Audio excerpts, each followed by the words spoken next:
Kita sampai pada intinya. Bagaimana tentang bidadari surga? Ibu-ibu, tolong dengarkan baik-baik. Karena ibu-ibu kalau jadi wanita yang solehah akan menjadi bidadari di surga. Kalau tidak, jadi bidadari dari goa hantu. Harus jadi wanita yang solehah supaya menjadi ratu bidadari, bersaing dengan bidadari yang ada di sana. Saya ceritakan dulu tentang sifat-sifat bidadari. Allah sebutkan dalam Al-Quran dan Nabi sebutkan dalam banyak hadis tentang sifat-sifat bidadari surga. Di antaranya Allah menyebutkan, ya, kata Allah Subhanahu Wa Taala, fihinna qasiratut tarf, lam yatamithunna insun qablahum wala jan. Bidadari-bidadari surga sifatnya di antaranya menundukkan pandangan. Menundukkan pandangan. Apa maksudnya menundukkan pandangan? Ada dua tafsiran di kalangan para ulama. Yang pertama, dia menundukkan pandangan suaminya. Saking cantiknya, saking indahnya, saking moleknya sampai sang suami tidak perlu melirik kepada wanita lain.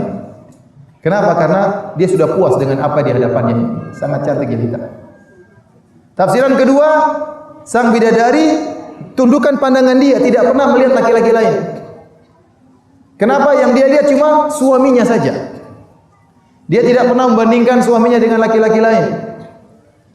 Apalagi selingkuh. Apalagi punya hubungan gelap dengan laki lain.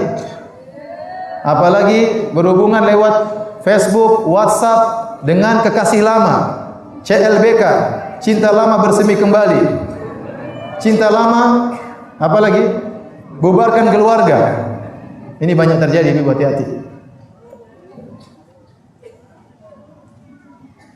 Nah, bidadari surga tidak pernah melihat kepada laki-laki lain. Yang dia lihat adalah suaminya tok. Maka suaminya sangat bahagia. Kenapa? Karena suaminya tidak pernah dibandingkan dengan lelaki yang lain. Ini sifat bidadari. Kemudian kata Allah Subhanahu Wa Taala, lam yatamithunna insun qablahum wala jan. Bidadari surga tidak pernah disentuh oleh laki lain, bahkan jin tidak pernah menyentuhnya. Yang pertama menyentuhnya adalah suaminya di surga.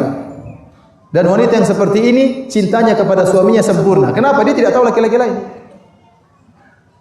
Jadi kalau Anda masuk surga bertemu dengan bidadari, Anda ini laki-laki paling tampan di mata bidadari karena bidadarinya enggak pernah lihat laki-laki lain. Bagaimanapun model Anda jadi yang paling tampan. Karena dia tidak pernah lihat laki-laki lain. Tidak pernah disentuh laki-laki, tidak pernah jin aja enggak pernah nyentuh. Jangankan manusia, jin aja enggak pernah nyentuh. Ini sifat bidadari, tundukkan pandangan, tidak pernah nengok-nengok yang lain. Yang kedua, karena kata Allah Subhanahu Wa Taala, ka'annahunnal yaqutu wal marjan. Para bidadari tersebut seperti al-yaqut. Al-yaqut maksudnya adalah intan berlian, al-marjan maksudnya adalah seperti mutiara. Maksudnya apa? Bidadari tubuhnya itu bening dan putih, kulitnya sangat putih, putih sekali. Ibarat mutiara yang tersimpan dalam cangkangnya. Kita lihat kalau ada mutiara putih dalam cangkangnya, putihnya itu mulus, tidak terkontaminasi, tidak terkotori dengan titik-titik, enggak. Selama ini dia terjaga dalam cangkangnya. Beda dengan putih manusia wanita di dunia. Pasti ada bintik-bintiknya, terkadang ada tai lalatnya, terkadang tai lalatnya besar, terkadang kecil, ya. Putihnya enggak sempurna. Wanita bidadari di surga putihnya sempurna, tidak ada titik-titiknya sama sekali enggak ada, seperti mutiara dalam cangkangnya. Oleh karena dalam hadis Rasulullah SAW menyebutkan, ya, yura bayadu saqaiha min wara'i sab'ina hulla. Kata Nabi SAW, bidadari tatkala di surga dia pakai gaun. 70 gaun dia pakai. 70 baju dia pakai untuk bertemu dengan suaminya di surga. Meskipun dia sudah pakai baju 70 gaun, saking putihnya betisnya, tetap saja kelihatan putih betisnya di balik 70 gaun. Saking putihnya. Kalau bapak-bapak masuk surga, bapak ketemu bidadari. Terus bidadari tersebut hadir, pakai baju 70 lapis. Ternyata lihat betisnya putih, kelihatan dari luar. Bapak pasti enggak sabaran untuk merobek 70 gaun tersebut. Saking putihnya di balik 70 gaun kelihatan. Ibu-ibu, jangan khawatir kalau mau surga putih seperti bidadari. Kalau sekarang ya terima aja. Baik. Di antara sifat para bidadari bening, tubuhnya bening. Nah, ini yang sekarang kita tidak bisa mikirkan bagaimana beningnya bidadari. Tapi Allah sebutkan bening tubuh mereka. Bahkan Nabi SAW sebutkan di antara beningnya bidadari, kata Nabi SAW, kabiduha mir'atuhu. Bahwasanya hati sang bidadari adalah cermin bagi suaminya. Maksudnya bagaimana kalau suaminya lagi berhadapan dengan istrinya dari bidadari, wajahnya kelihatan dalam hatinya. Saking beningnya. Bagaimana kita enggak paham? Bahkan dalam hadis kata Rasulullah SAW, yura mukhu saqaiha min wara'il lahmi minal husni. Kata Nabi SAW, atau minal hasan. Kata Nabi SAW, saking beningnya tubuh bidadari, sampai-sampai sumsum tulangnya kelihatan di balik dagingnya. Kalau kita bayangkan, pikir genderuwo ini. Iya. Kok bisa perempuan kelihatan sumsumnya? Tapi Rasulullah SAW bantah. Kata Rasulullah SAW, minal hasan, karena saking cantiknya. Kalau kita suruh renungkan, kita nggak bisa renungkan bidadari seperti apa ini. Kok bisa sumsumnya kelihatan? Kalau antum ada cewek datang kemudian saking putihnya kelihatan sumsumnya, antum nggak berani. Ini pasti setan. Tapi di surga tidak. Dia saking cantiknya seperti itu. Begitu moleknya bidadari. Dalam hadis kata Rasulullah sallallahu alaihi wasallam,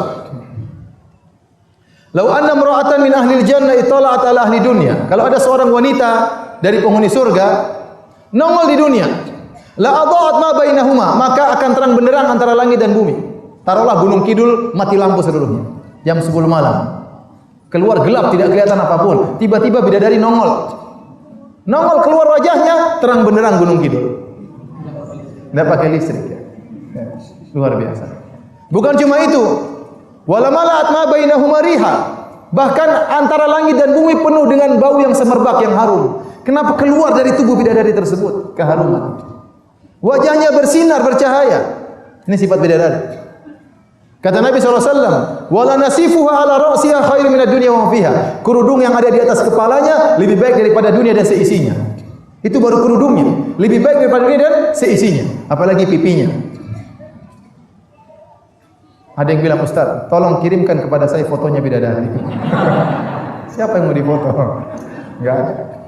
Bidadari ini luar biasa. Ya, tidak ada duanya.